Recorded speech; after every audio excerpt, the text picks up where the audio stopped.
In front of me is OPPO A95 and today I would like to show you how you can change font style.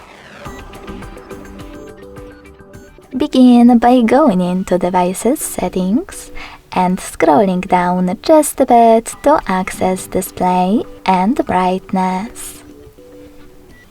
Following that, scroll all the way down and click on Font. Now select the best one for you. Check out the preview above. And then, to save the chosen one, tap on Apply at the bottom. So when I do that, as you can see, style of my text has changed. Thanks so much for watching. If you enjoyed this video, don't forget to leave a like, comment and subscribe. Bye!